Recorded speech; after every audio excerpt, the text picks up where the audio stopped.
ಆಕಾಶವಾಣಿ ಮಂಗಳೂರು.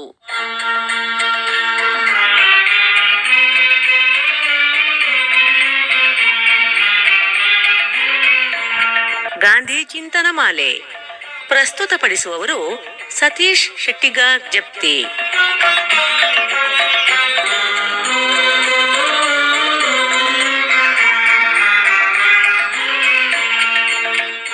ಗಾಂಧಿ ಚಿಂತನ ಮಾಲೆ ಪ್ರಸ್ತುತಪಡಿಸುವವರು ಸತೀಶ್ ಶೆಟ್ಟಿಗಾರ್ ಜಪ್ತಿ. ಜೋಹಾನ್ಸ್ಬರ್ಗ್ನ ಟಾಲ್ಸ್ಟಾಯ್ ಆಶ್ರಮದಲ್ಲಿದ್ದ ವಿದ್ಯಾರ್ಥಿಗಳಿಗೆ ನೀಡುತ್ತಿದ್ದ ಶಾರೀರಿಕ ಮತ್ತು ಔದ್ಯೋಗಿಕ ಶಿಕ್ಷಣದಿಂದ ಗಾಂಧೀಜಿಗೆ ಪೂರ್ಣ ತೃಪ್ತಿ ಸಿಕ್ಕಿರಲಿಲ್ಲ. ಅಕ್ಷರ ಶಿಕ್ಷಣಕ್ಕೂ ಆದ್ಯತೆ ನೀಡಬೇಕಾದ ಅಗತ್ಯವಿತ್ತು. ಆದರೆ ಅದು ಅಷ್ಟು ಸುಲಭವಾಗಿರಲಿಲ್ಲ. ಏಕೆಂದರೆ ಅಕ್ಷರ ಶಿಕ್ಷಣಕ್ಕೆ ಅಗತ್ಯವಾದ ಸಾಧನ ಸಾಮಗ್ರಿಯಾಗಲಿ ವಿಷಯ ಜ್ಞಾನವಾಗಲಿ ಗಾಂಧೀಜಿಯವರಿಗೆ ಅಷ್ಟಾಗಿ ಇರಲಿಲ್ಲ. ಆಶ್ರಮದಲ್ಲಿ ಅಕ್ಷರ ಶಿಕ್ಷಣಕ್ಕೆ ಹೆಚ್ಚೆಂದರೆ 3 ತಾಸು ಲಭಿಸುತ್ತಿತ್ತು. ಬೇರೆ ಬೇರೆ ಭಾಷಾ ಹಿನ್ನೆಲೆಯ ಮಕ್ಕಳು ಅಲ್ಲಿದ್ದುದರಿಂದ ಅವರವರ ಮಾತೃಭಾಷೆಯಲ್ಲಿ ಶಿಕ್ಷಣ ನೀಡಲು ಉರ್ದು, ತಮಿಳು, ಗುಜರಾತಿ ಮತ್ತು ಹಿಂದಿ ಭಾಷೆಗಳನ್ನು ಕಲಿಸಬೇಕಾಗಿತ್ತು. ಜೊತೆಗೆ ಇಂಗ್ಲಿಷ್ ಭಾಷೆಯನ್ನೂ ಕಲಿಸಬೇಕಾಗಿತ್ತು. ಕೆಲವರಿಗೆ ಸಂಸ್ಕೃತವನ್ನೂ ಕಲಿಸಬೇಕಾಗಿತ್ತು. ಎಲ್ಲರಿಗೂ ಚರಿತ್ರೆ, ಭೂಗೋಳ ಮತ್ತು ಗಣಿತದಲ್ಲಿ ಪ್ರಾಥಮಿಕ ಜ್ಞಾನವನ್ನು ನೀಡುವುದು ಅವಶ್ಯಕವಿತ್ತು.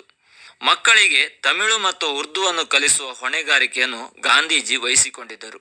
ಸಮುದ್ರದ ಪ್ರಯಾಣದಲ್ಲಿಯೂ ಸೆರೆಮನೆಯಲ್ಲಿಯೂ ಕಲಿತ ಅಲ್ಪ ಸ್ವಲ್ಪ ತಮಿಳು ಜ್ಞಾನ, ಮುಸಲ್ಮಾನ ಮಿತ್ರರ ಸಂಪರ್ಕದಿಂದ ಕಲಿತ ಅಲ್ಪ ಸ್ವಲ್ಪ ಉರ್ದು ಜ್ಞಾನ ಗಾಂಧೀಜಿಯ ಬಂಡವಾಳವಾಗಿತ್ತು.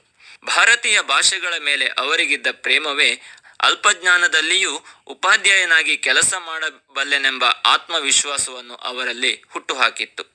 ತಮಿಳು ಮಕ್ಕಳೆಲ್ಲ ದಕ್ಷಿಣ ಆಫ್ರಿಕಾದಲ್ಲಿಯೇ ಜನಿಸಿದವರಾದ್ದರಿಂದ ಅವರಿಗೆ ಗೊತ್ತಿದ್ದ ತಮಿಳು ಜ್ಞಾನ ಅತ್ಯಲ್ಪ. ತಮಿಳು ಲಿಪಿಯಂತೂ ತಿಳಿದೇ ಇಲ್ಲ. ಹೀಗಾಗಿ ಅವರಿಗೆ ತಮಿಳು ಲಿಪಿ ಮತ್ತು ವ್ಯಾಕರಣದ ಮೂಲ ಪಾಠಗಳನ್ನು ಹೇಳಿಕೊಡಬೇಕಾಗಿತ್ತು. ಇವೆಲ್ಲವೂ ಗಾಂಧೀಜಿಗೆ ಸುಲಭವಾಗಿತ್ತು. ಆದರೆ ತಮಿಳು ಮಾತನಾಡುವುದರಲ್ಲಿ ಅವರ ಶಿಷ್ಯರದ್ದೇ ಎತ್ತಿದ ಕೈ. ಹಾಗಂತ ತನ್ನ ಜ್ಞಾನವನ್ನು ಗಾಂಧೀಜಿ ಎಂದೂ ಮುಚ್ಚಿಡುತ್ತಿರಲಿಲ್ಲ. ತನಗೆ ಗೊತ್ತಿಲ್ಲದನ್ನು ಮಕ್ಕಳ ಮುಂದೆ ಮುಕ್ತವಾಗಿ ತೆರೆದಿಡುತ್ತಿದ್ದರು. ಇದು ಪ್ರತಿಯೊಬ್ಬ ಅಧ್ಯಾಪಕನಲ್ಲಿಯೂ ಇರಬೇಕಾದ ಉದಾತ್ತ ಗುಣ. ಶಾಲೆಯ ಮುಖವನ್ನೇ ಕಾಣದಿದ್ದ ಬಹಳಷ್ಟು ಬಾಲಕರಿಗೆ ಅಕ್ಷರಗಳು ಬರುತ್ತಿರಲಿಲ್ಲ. ಅವರಿಗೆ ಹೇಳಿಕೊಡಬೇಕಾದ್ದೇನೋ ಬಹಳಷ್ಟಿರಲಿಲ್ಲ.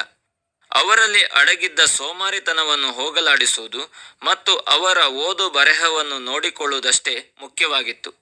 ಹೀಗಾಗಿ ಒಂದೇ ತರಗತಿಯಲ್ಲಿ ಬೇರೆ ಬೇರೆ ವಯೋಮಾನದ ವಿದ್ಯಾರ್ಥಿಗಳಿಗೆ ಬೇರೆ ಬೇರೆ ವಿಷಯಗಳನ್ನು ಕಲಿಸಲು ಅವರಿಗೆ ಸಾಧ್ಯವಾಯಿತು.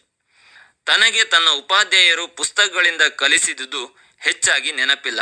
ಆದರೆ ಅವರು ಪುಸ್ತಕಗಳಿಲ್ಲದೆ ಸ್ವತಂತ್ರವಾಗಿ ಕಲಿಸಿದ ವಿದ್ಯೆ ಇಂದಿಗೂ ಸರಿಯಾಗಿ ನೆನಪಿದೆ. ಮಕ್ಕಳು ಕಣ್ಣುಗಳಿಂದ ನೋಡಿ ಕಲಿಯುವುದಕ್ಕಿಂತ ಕಿವಿಗಳಿಂದಲೇ ಹೆಚ್ಚು ಗ್ರಹಿಸುತ್ತಾರೆ ಎಂಬುದನ್ನು ಚೆನ್ನಾಗಿ ಅರಿತಿದ್ದ ಗಾಂಧೀಜಿ ತಮ್ಮ ವಿದ್ಯಾರ್ಥಿಗಳಿಗೆ ಪುಸ್ತಕಗಳನ್ನು ನೇರವಾಗಿ ಓದಿ ಹೇಳದೆ ಈ ಮೊದಲೇ ಓದಿ ಅರಗಿಸಿಕೊಂಡುದರ ಸಾರಾಂಶಗಳನ್ನು ಹೇಳುತ್ತಿದ್ದರು. ಪಠ್ಯಪುಸ್ತಕದ ವಿಷಯ ಎಲ್ಲರಿಗೂ ಗೊತ್ತು.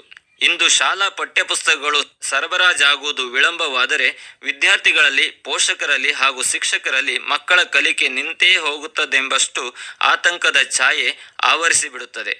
ಆದರೆ ಗಾಂಧೀಜಿ ಪಠ್ಯಪುಸ್ತಕ ಲಭ್ಯವಿದ್ದರೂ ಸಹ ಹೆಚ್ಚಾಗಿ ಅದನ್ನು ಉಪಯೋಗಿಸುತ್ತಿರಲಿಲ್ಲ.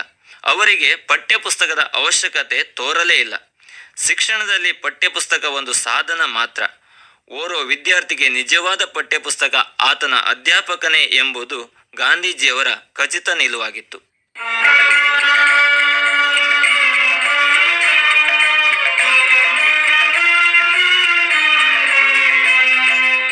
ಇದುವರೆಗೆ ಗಾಂಧಿ ಚಿಂತನ ಮಾಲೆ ಕೇಳಿದಿರಿ. ಪ್ರಸ್ತುತಪಡಿಸಿದವರು ಸತೀಶ್ ಶೆಟ್ಟಿಗಾರ್ ಜಪ್ತಿ.